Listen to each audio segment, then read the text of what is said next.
নমস্কার, আমি পিউ। আমার চ্যানেলে সবাইকে স্বাগত। আর আমার ভিডিও দেখার জন্য অসংখ্য ধন্যবাদ। আজ বানাবো ভেজিটেবলস পনির, যেটা খেতে খুবই সুস্বাদু আর হয়েও যায় খুব তাড়াতাড়ি। তাহলে চলো রেসিপিটি শুরু করি। এখানে আমি কী কী উপকরণ নিয়েছি সেটা একবার বলে দিই।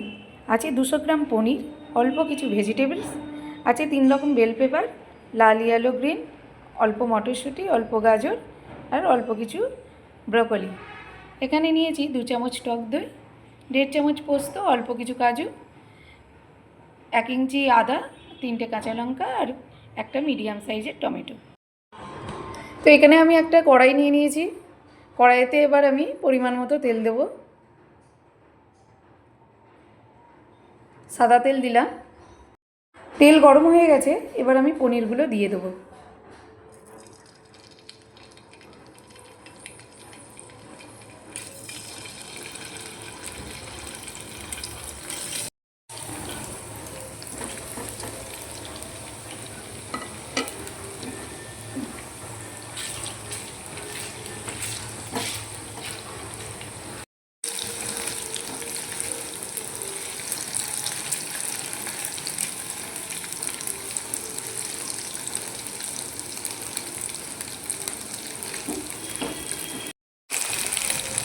এখানে পনিরগুলো দেখুন গায়ে হালকা রং এসে গেছে।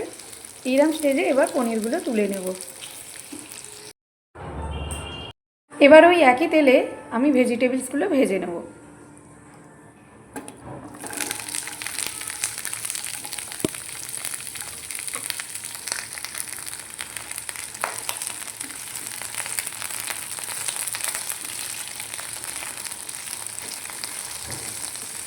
হালকা জাস্ট ভেজে নেব। এখানে জাস্ট সবজিগুলোর কাঁচা গন্ধটা চলে যাওয়ার জন্য ওয়েট করব, তারপর নামিয়ে নেব। আমরা কিন্তু এখানে ডিপ ফ্রাই করব না। এখানে আমার ভেজিটেবলসগুলো ভাজা হয়ে গেছে, এবার নামিয়ে নেব। আবারও কড়াইতে একটু অল্প পরিমাণে তেল দেব। তেলটা গরম হতে থাক। এবার তেলেতে আমি অল্প কিছু গোটা গরম মশলা ফোড়ন দেব।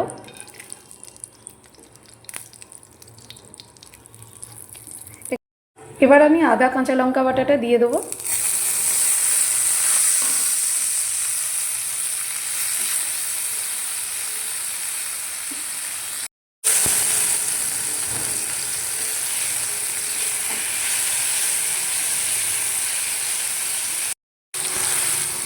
আদা কাঁচা লঙ্কাটা ভাজা হয়ে গেলে আমি এবার টমেটোটা দিয়ে দেবো। টমেটোটা আমি পেস্ট করে রেখেছি, সেটা দিয়ে দেবো।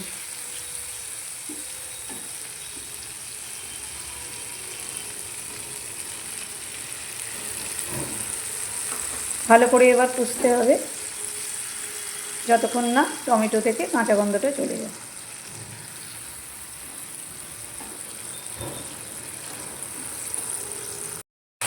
এখানে টমেটোটা আমার কষা হয়ে গেছে, হালকা তেল ছেড়ে দিয়েছে। এই স্টেজে আমি এবার কাজু বাদাম পেস্টটা দিয়ে দেবো। এটাও ভালো করে কষতে হবে যতক্ষণ না এটা থেকে তেল ছাড়ে।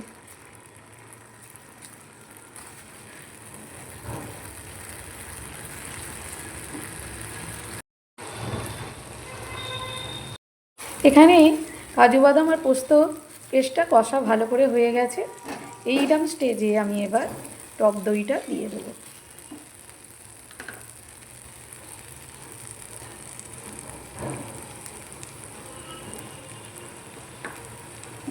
এই টক দইটাও ভালো করে কষতে হবে।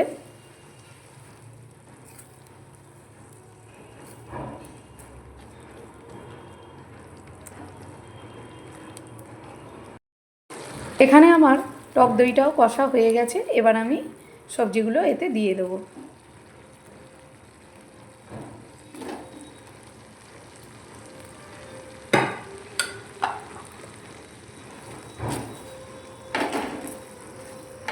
এবার সবজিগুলো একটু নাড়াচাড়া করে নিতে হবে।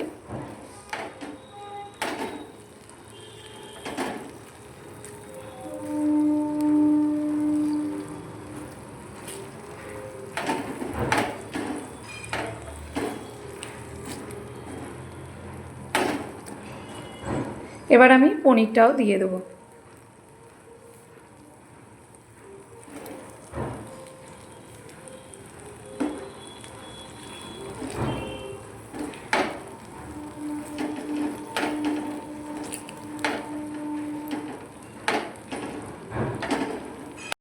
এখানে আমি এবার অল্প একটু জল অ্যাড করব।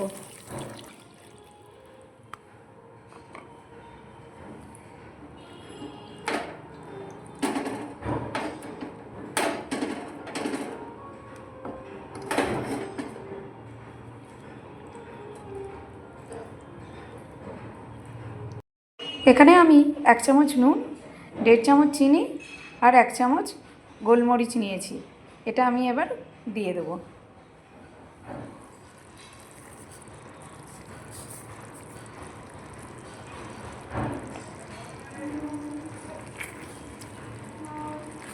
আমি এবার এটা মিক্স করে নেব।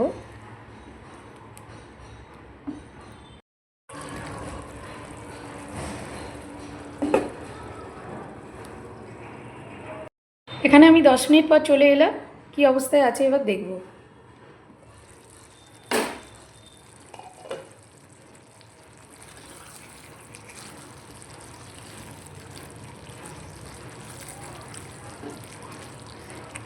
একদম পারফেক্ট হয়ে গেছে। এবার এরম স্টেজে আমি একটু ঘি আর গরম মশলা অ্যাড করব।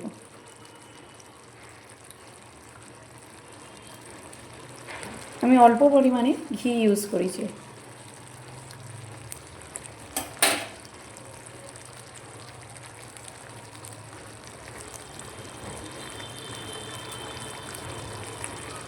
আর অল্প পরিমাণে গরম মশলা ইউজ করবেন। আপনারা আপনাদের পরিমাণ মতো ইউজ করবেন। আর যদি একটু মিষ্টি বেশি খেতে চান আর একটু চিনিটা দিয়ে দেবেন।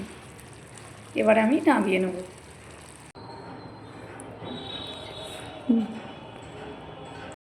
তো আমার এখানে পনির রেসিপি একদম রেডি। আপনাদের অনুরোধ রইল বাড়িতে একবার ট্রাই করে দেখবেন। এটা লুচি পরোটার সাথে খুব সুন্দর খেতে লাগে। আজ এই পর্যন্তই, ধন্যবাদ।